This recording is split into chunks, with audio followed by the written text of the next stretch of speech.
Doctor ortho Ayurvedic oil and capsule, अब दर्द भी घुटने टेकेगा। तेहरान के रिहायशी इलाकों पर बमबारी से 13 लोगों की मौत। शरीफ यूनिवर्सिटी पर भी हवाई हमला। इजरायल यूएई ने भी अलर्ट जारी किया। असम में पीएम मोदी का कांग्रेस पर निशाना, बोले दिल्ली का शाही परिवार इस बार अपनी हार का शतक लगाएगा। राज्य में भाजपा एनडीए सरकार की हैट्रिक तय। पूर्व मुख्यमंत्री अजित जोगी के बेटे अमित जोगी को छत्तीसगढ़ हाईकोर्ट ने सुनाई उम्र कैद की सजा। सजा जग्गी हत्याकांड के मामले में सुनाई गई है।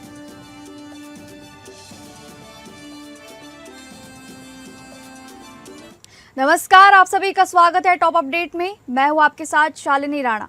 शुरुआत करेंगे टॉप अपडेट की।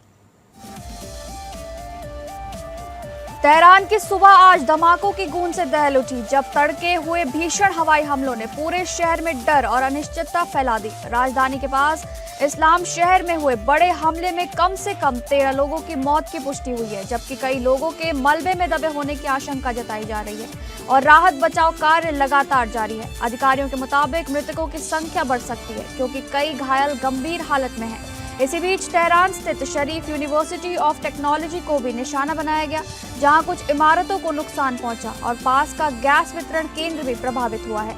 हालांकि हमले का असली लक्ष्य अब तक स्पष्ट नहीं हो सका है। युद्ध के चलते यूनिवर्सिटी पहले से खाली थी और सभी कक्षाएं ऑनलाइन चल रही थी। स्थानीय लोगों ने कई घंटों तक आसमान में लड़ाकू विमानों की आवाजें गूंजने की बात कही, जिससे हालात और भयावह हो गए। इधर इजराइल, दुबई और कुवैत में भी मिसाइल अलर्ट जारी किए गए और एयर डिफेंस सिस्टम सक्रिय कर दिए गए हैं। उत्तर प्रदेश में तय समय पर नई पंचायतों का गठन अब संभव नहीं दिख रहा है और त्रिस्तरीय पंचायत चुनाव अगले साल विधानसभा चुनाव के बाद कराए जाने की तैयारी है। उच्च पदस्थ सूत्रों के मुताबिक राजनीतिक दलों का पूरा फोकस 2027 के विधानसभा चुनाव पर है, इसलिए कोई भी पार्टी स्थानीय चुनाव में उलझना नहीं चाहती। प्रदेश में ग्राम क्षेत्र और जिला पंचायतों का कार्यकाल क्रमशः 26 मई, 19 जुलाई और 11 जुलाई को खत्म हो रहा है, जबकि मतदाता सूची 15 अप्रैल को जारी होनी है। इसके साथ ही पिछड़ा वर्ग आयोग के गठन और आरक्षण प्रक्रिया भी अभी पूरी होनी बाकी है। ऐसे में समय रहते नई पंचायतों का गठन संभव नहीं माना जा रहा है। सूत्रों के अनुसार मौजूदा प्रधानों का कार्यकाल बढ़ाया जा सकता है और कानूनी अड़चन आने पर प्रशासक नियुक्त करने का विकल्प भी खुला है। दिलचस्प बात यह है कि भाजपा, सपा, कांग्रेस और बसपा की ओर से भी चुनाव कराने की मांग नहीं उठ रही है। हालांकि इस मुद्दे को लेकर हाईकोर्ट में एक याचिका जरूर दायर की गई है। राजद के राष्ट्रीय कार्यकारी अध्यक्ष बनने के बाद पहली बार रांची पहुंचे तेजस्वी यादव ने झारखंड की राजनीति में पार्टी की ताकत और भविष्य की रणनीति का जोरदार ऐलान किया। उन्होंने कहा कि परिसीमन के बाद विधानसभा और लोकसभा सीटें बढ़ेंगी, इसलिए अभी से सभी सीटों पर तैयारी शुरू की जाए। तेजस्वी ने दावा किया कि झारखंड में राजद एक बड़ी ताकत है और उसे नजरअंदाज नहीं किया जा सकता। उन्होंने कहा कि पिछली बार 7 सीटों पर चुनाव लड़कर 4 जीत हासिल हुई थी और ज्यादा सीटें मिलती तो प्रदर्शन और बेहतर होता। पार्टी में टूट की अटकलों को खारिज करते हुए उन्होंने कहा कि ये लालू प्रसाद की पार्टी है, जिसे कोई तोड़ नहीं सकता। अन्नपूर्णा देवी के जाने का जिक्र करते हुए बोले कि इससे पार्टी पर कोई असर नहीं पड़ा। तेजस्वी ने कार्यकर्ताओं से रोज 1 घंटा पार्टी को देने की अपील की और राजद को फिर से राष्ट्रीय पार्टी बनाने का लक्ष्य दोहराया। साथ ही उन्होंने कहा कि भाजपा को रोकने में झारखंड में राजद की अहम भूमिका रही है। करीब 5 महीने बाद प्रधानमंत्री नरेंद्र मोदी 14 अप्रैल को उत्तराखंड के दौरे पर पहुंचेंगे, जिससे प्रदेश में उत्साह का माहौल है। इससे पहले वो 9 नवंबर 2025 को राज्य स्थापना रजत जयंती समारोह में शामिल हुए थे, जहां उन्होंने 8,140 करोड़ से अधिक की परियोजनाओं का उद्घाटन और शिलान्यास किया था। इस बार भी देहरादून नई दिल्ली एलिवेटेड एक्सप्रेसवे समेत कई विकास परियोजनाओं का लोकार्पण और शिलान्यास प्रस्तावित है। मुख्यमंत्री पुष्कर सिंह धामी ने कहा कि पीएम के दौरे से जनता में जबरदस्त उत्साह है। उन्होंने बताया कि मोदी सीमांत गांव तक पहुंचने वाले पहले प्रधानमंत्री हैं, जिन्होंने माणा, मुखवा और आदि कैलाश जैसे क्षेत्रों का दौरा कर उन्हें वैश्विक पहचान दिलाई। सरकार उसे विकसित उत्तराखंड की दिशा में बड़ा कदम मान रही है।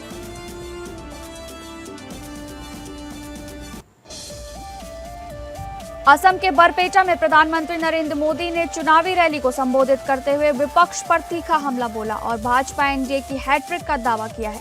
उन्होंने कहा कि इस बार असम की जनता 2 बड़े फैसले लेने जा रही है। एक बार फिर एनडीए सरकार बनाना और दिल्ली के शाही परिवार को हार का शतक लगवाना। प्रधानमंत्री ने कांग्रेस पर निशाना साधते हुए आरोप लगाया कि कांग्रेस अल्पकालिक राजनीति और भ्रष्टाचार को बढ़ावा देती है, जबकि भाजपा दीर्घकालिक विकास पर काम कर रही है।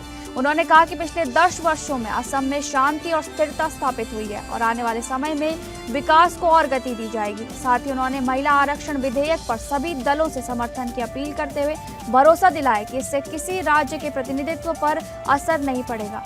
प्रधानमंत्री नरेंद्र मोदी के इस बयान के बाद चुनावी माहौल और गर्मा गया है। पाकिस्तान के रक्षा मंत्री आसिफ रजा की ओर से भारत और कोलकाता जैसे बड़े शहर पर हमले की धमकी पर संभल सांसद जियाउर रहमान बर्क ने कड़ा जवाब दिया है। सांसद ने साफ कहा कि भारत किसी से डरने या दबने वाला देश नहीं है और पाकिस्तान की ऐसी धमकियों का कोई असर नहीं पड़ेगा। उन्होंने कहा कि दुनिया युद्ध के परिणाम देख चुकी है और ये किसी भी समस्या का समाधान नहीं है। बर्क ने जोर देकर कहा कि हर मुद्दे का हल कूटनीति से निकाला जाना चाहिए, लेकिन इसका मतलब ये नहीं कि भारत कमजोर है। उन्होंने कहा कि भारत पूरी तरह सक्षम और मजबूत है, जो हर चुनौती का सामना कर सकता है। सांसद ने युद्ध के दुष्परिणाम गिनाते हुए कहा कि इससे सिर्फ तबाही होती है, कोई समाधान नहीं निकलता। गाजीपुर में उत्तर प्रदेश के राज्य मंत्री धर्मवीर प्रजापति ने महिला आरक्षण को लेकर बड़ा बयान देते हुए इसे मातृशक्ति के सशक्तिकरण की दिशा में ऐतिहासिक कदम बताया और इसका श्रेय प्रधानमंत्री नरेंद्र मोदी को दिया। उत्तर प्रदेश प्रजापति संघ के शपथ ग्रहण कार्यक्रम में पहुंचे मंत्री ने विपक्ष पर निशाना साधते हुए कहा कि पहले की सरकारों ने इस मुद्दे को गंभीरता से नहीं लिया। उन्होंने अखिलेश यादव पर तंज कसते हुए कहा कि 2027 के सपने देखना ठीक है, लेकिन दिन में सपने देखना अच्छा नहीं होता। मंत्री ने कहा कि पहले यूपी में हर जिले में माफिया का दबदबा था, लेकिन अब 1 डिस्ट्रिक्ट 1 प्रोडक्ट से प्रदेश की पहचान बन रही है। उन्होंने निवेश बढ़ने और प्रदेश की छवि सुधारने का भी दावा किया है। एटीएस के गजवा ए हिंद खुलासे पर उन्होंने कहा कि देश विरोधी गतिविधियों पर सख्त कार्रवाई जारी है।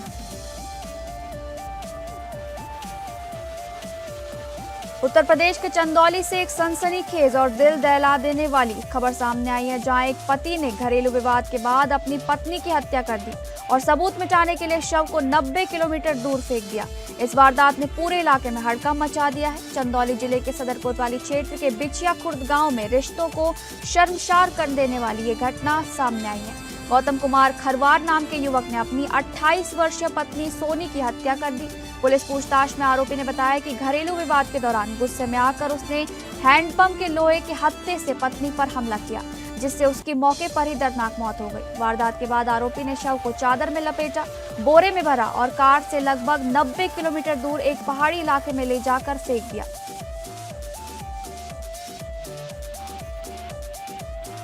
गाजीपुर में शनिवार की भोर में हमीद सेतु की रेलिंग तोड़कर गंगा में गिरे तेज रफ्तार ट्रेलर हादसे में 30 घंटे बाद चालक का शव बरामद हुआ है, जबकि खलासी अब भी लापता है।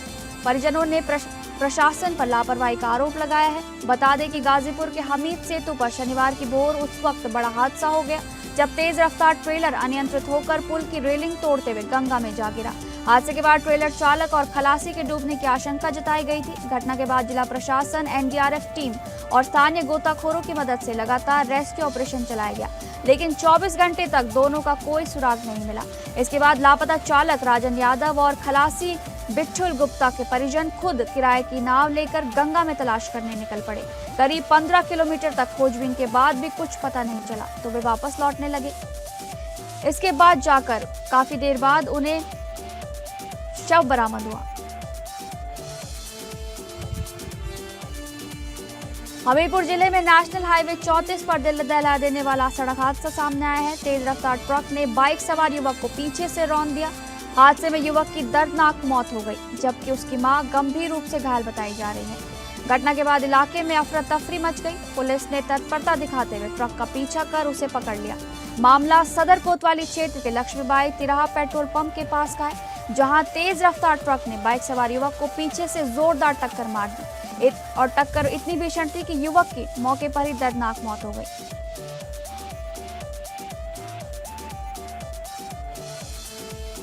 कौशाम्बी जिले में एक 22 वर्षीय युवती का शव संदिग्ध परिस्थितियों में पेड़ से लटकता मिला। परिजन इसको हत्या बता रहे हैं। सूचना मिलते ही पुलिस के आला अधिकारी मौके पर पहुंचे और जांच शुरू कर दी गई। शुरुआती तौर पर मामला आत्महत्या का बताया जा रहा है, लेकिन पुलिस हर एंगल से जांच कर रही है। चरवा थाना क्षेत्र के सनई गांव के बाहर उस वक्त हड़कंप मच गया जब ग्रामीणों ने एक पेड़ से युवती का शव लटकता देखा। सूचना पर स्थानीय पुलिस के साथ एसपी, एएसपी, सीओ और फॉरेंसिक टीम मौके पर पहुंची और जांच शुरू की गई। मृतका की पहचान 22 वर्षीय हिरनीपाल निवासी पवैया के रूप में हुई है। बताया जा रहा है कि रविवार सुबह बकरी चराने को लेकर गांव के ही परिवार से युवती का विवाद हुआ था। विवाद के बाद वो घर से निकल गई और देर शाम उसका शव पेड़ से लटकता मिला। पुलिस ने शव को पोस्टमार्टम के लिए भेज दिया है और आगे की कार्रवाई जारी है। मिर्जापुर से खबर सामने आ रही है, जहां पुलिस ने नशा तस्करी के खिलाफ बड़ी कार्रवाई करते हुए 5 शातिर तस्करों को गिरफ्तार किया है। दरअसल थाना पडरी और एसओजी सर्विलांस की संयुक्त टीम ने मुखबिर की सूचना पर सघन वाहन चेकिंग अभियान चलाया। इस दौरान एक संदिग्ध होंडा सिटी कार को रोका गया, जिसमें तलाशी लेने पर 100 किलो से ज्यादा अवैध गांजा बरामद हुआ। पुलिस के मुताबिक बरामद गांजे की अंतर्राष्ट्रीय बाजार में कीमत करीब 50 लाख रुपए आंकी गई है। कार में सवार 5 अभियुक्तों को मौके से गिरफ्तार कर लिया गया है। मादक पदार्थों के खिलाफ लगातार अभियान चलाया जा रहा है और आगे भी पुलिस ने कहा है कि सख्त कार्रवाई जारी रहेगी। अमेठी बारिश के चलते सड़क किनारे खड़ा सूखा पेड़ अचानक गिरा। पेड़ के गिरने से बाइक सवार चपेट में आ गया। चपेट में आने से बाइक सवार युवक घायल बताया जा रहा है। स्थानीय लोगों की सहयोग से बाइक सवार युवक को निकाला गया और स्थानीय हॉस्पिटल में उसको इलाज के लिए भेज दिया गया है। सीएचसी भेचुआ, जहां पर उसे इलाज के लिए भेजा गया है। हालत गंभीर देखते हुए उसके बाद उसे जिला अस्पताल रेफर किया गया। रायबरेली जिले के सलोन का बताया जा रहा है घायल युवक। अमरोहा जनपद के आदमपुर थाना क्षेत्र में मजदूरी के पैसे मांगने पर युवक के साथ मारपीट का मामला सामने आया है। आरोप है कि पैसे मांगने पर दबंगों ने गाली गलौज करते हुए हमला कर दिया और जान से मारने की धमकी दी। पीड़ित सचिन ने पुलिस को दी तहरीर दी। बताया कि 5 अप्रैल 2026 को सुबह करीब 10:15 पर वो अपने भाई के साथ गांव में मौजूद था। तभी गांव के ही नौशाद समेद्दीन और हसीना खान ने उसे मजदूरी पर चलने के लिए कहा। जब पीड़ित ने अपनी पुरानी मजदूरी के 19,000 रुपए मांगे तो आरोपी भड़क गए और जाति सूचक शब्दों का प्रयोग करते हुए गाली गलौज करने लगे। विरोध करने पर आरोपियों ने युवक और उसके भाई के साथ मारपीट कर दी, जिससे उन्हें चोटें आई। पीड़ित का आरोप है कि मौके पर पहुंचे आरोपियों के परिजन भी विवाद बढ़ाने लगे और जान से मारने की धमकी दी गई। शिकायत के आधार पर पुलिस ने आरोपियों के खिलाफ भारतीय न्याय संहिता की धारा 115 उपधारा 2, 351 उपधारा 2, 352 तथा SC/ST एक्ट की धारा 3 उपधारा 2 के तहत मुकदमा दर्ज कर लिया और मामले की जांच शुरू कर दी गई है। कन्नौज में कुर्दत का तांडव हुआ है। ओलावृष्टि ने छीना अन्नदाता के मुंह से निवाला। खेतों में ओले की सफेद चादर। इंसान तो इंसान, अब शायद कुदरत भी किसान के इम्तिहान लेने पर उतारू है। कन्नौज जनपद में भीषण चक्रवात और बेमौसम ओलावृष्टि ने तबाही का वो मंजर पेश किया जिसे देखकर हर किसी की आंखें नम हैं। आसमान से बरसी सफेद ओले किसानों की महीनों की मेहनत को चंद मिनटों में मिट्टी में मिला दिया गया। खेतों में बिछ गई गेहूं की फसल, जो गेहूं की फसल पककर तैयार थी और जिसकी कटाई की तैयारी किसान कर रहे थे, वो तेज हवाओं और ओलों के बोझ से खेतों में पूरी तरह बिछकर धराशायी हो गई है।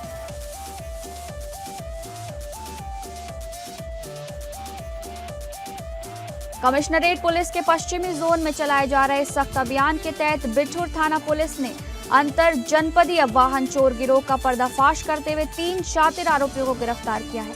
ये कार्रवाई डीसीपी पश्चिम SM कासिम आबिदी के निर्देशन पर थाना प्रभारी अशोक सरोज के नेतृत्व में की गई। पुलिस ने गुप्त सूचना के आधार पर मंदना क्षेत्र में घेराबंदी कर अमित सोनी उर्फ बाला 35 वर्ष, सुनील सोनी उर्फ सोनू 30 वर्ष और सूरज कमल को गिरफ्तार किया है।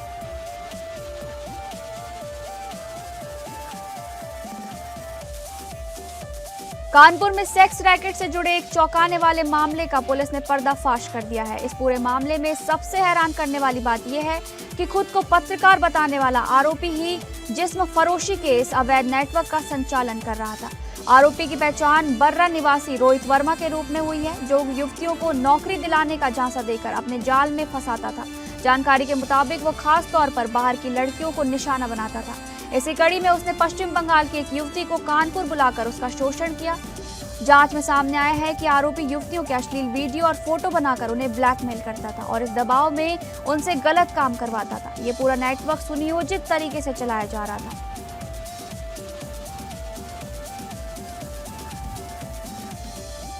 कानपुर के प्रतिष्ठित हरकोट बटलर तकनीकी विश्वविद्यालय में छात्रों का गुस्सा उस वक्त फूट पड़ा जब आंधी तूफान के बाद पिछले 24 घंटे से बिजली आपूर्ति पूरी तरह ठप रही। लगातार बिजली न आने से परेशान छात्रों ने कैंपस में जोरदार हंगामा किया और बिजली विभाग के खिलाफ जमकर नारेबाजी की।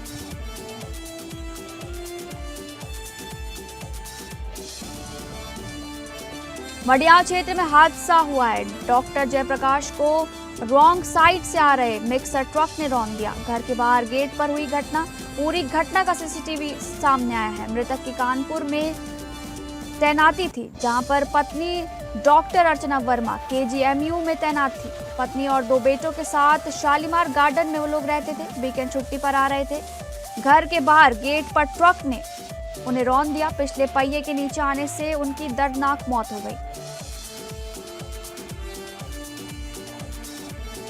मैनपुरी जनपद के विकासखंड किशनी क्षेत्र के ग्राम पंचायत परतापुर के गांव बरुआ नदी तथा आसपास के गांव में रविवार शाम के समय तेज गति से हुई ओलावृष्टि ने किसानों की मेहनत पर पानी फेर दिया। महज कुछ मिनटों में आसमान से गिरे बड़े तथा छोटे ओलों ने खेतों में खड़ी फसलों को पूरी तरह बर्बाद कर दिया, जिससे किसानों के सामने आजीविका का गहरा संकट खड़ा हो गया। प्रत्यक्षदर्शियों के मुताबिक अचानक बदले मौसम के बाद शुरू हुई तेज ओलावृष्टि इतनी भयावह थी कि खेत सफेद चादर से ढक गए। गेहूं, सरसों और दलहन की फसलें पूरी तरह चौपट हो गई। जिन किसानों ने कर्ज लेकर खेती की थी, उनके सामने अब परिवार चलाने का संकट खड़ा हो गया है।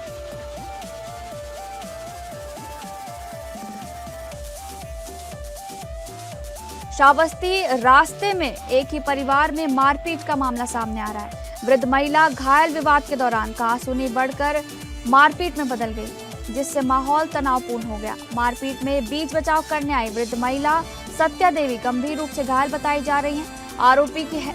आरोप है कि कल्पना तिवारी, सोनू मूसे व माधुरी देवी ने मिलकर राम केवल तिवारी और उनकी मां के साथ मारपीट की। पीड़ित पक्ष के अनुसार आरोपियों ने लात घूंसों व थप्पड़ों से हमला कर दिया और जान माल की धमकी दी। घायल वृद्ध महिला को उपचार के लिए सामुदायिक स्वास्थ्य केंद्र इकोना भेज दिया गया है। राम केवल तिवारी की तहरीर पर पुलिस ने 4 लोगों के खिलाफ मारपीट, गाली गलौज व धमकी की धाराओं में मुकदमा दर्ज किया है। पुलिस मामले की जांच में जुटी हुई है।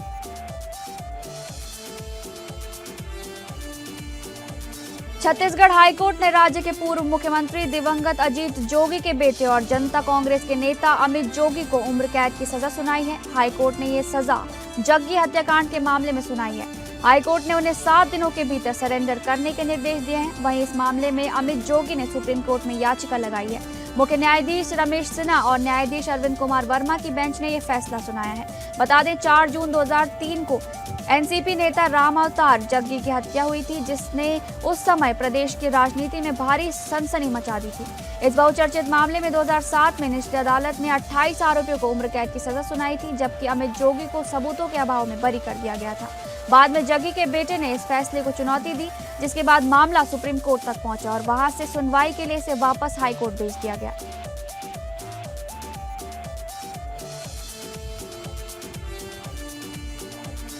आईपीएल 2026 में रॉयल चैलेंजर्स बैंगलोर ने चेन्नई सुपर किंग्स को 43 रनों से हराकर लगातार दूसरी जीत दर्ज की है, जबकि चेन्नई का जीत का खाता अब भी नहीं खुल पाया है। पहले बल्लेबाजी करते हुए आरसीबी ने 3 विकेट पर 250 रनों का विशाल स्कोर खड़ा किया, जिसमें टीम डेविड की नाबाद 70 और रजत पाटीदार की तूफानी पारी ने अहम भूमिका निभाई। आखिरी 4 ओवरों में आरसीबी ने 97 रन ठोककर मैच का रुख पूरी तरह बदल दिया। जवाब में सीएसके की शुरुआत बेहद खराब रही और टीम 207 रन पर सिमट गई। ऋतुराज गायकवाड़ जल्दी आउट हो गए, जबकि सरफराज खान ने 50 रनों की तेज पारी खेली, लेकिन टीम को जीत नहीं दिला सके। गेंदबाजी में भुवनेश्वर कुमार ने 3 विकेट लेकर अहम भूमिका निभाई। इस जीत के साथ आरसीबी ने बाकी टीमों को कड़ा संदेश दे दिया है कि वे खिताब बचाने के लिए पूरी तरह तैयार हैं। बॉलीवुड के दिग्गज अभिनेता धर्मेंद्र को एक अवार्ड समारोह में लाइफ टाइम अचीवमेंट अवार्ड से सम्मानित किया गया, जिससे लेने उनके बेटे बॉबी देओल मंच पर पहुंचे और बेहद भावुक नजर आए। अवार्ड लेते वक्त बॉबी देओल की आंखें नम हो गईं और उन्होंने अपने पिता को याद करते हुए कहा कि घर जाकर उन्हें इस सम्मान के बारे में बताएंगे। ही मैन के नाम से मशहूर धर्मेंद्र ने करीब 6 दशक तक हिंदी सिनेमा में अपने अभिनय से खास पहचान बनाई और दर्शकों का भरपूर प्यार पाया। उनके निधन के बाद भी उनका योगदान और यादें लोगों के दिलों में जिंदा है।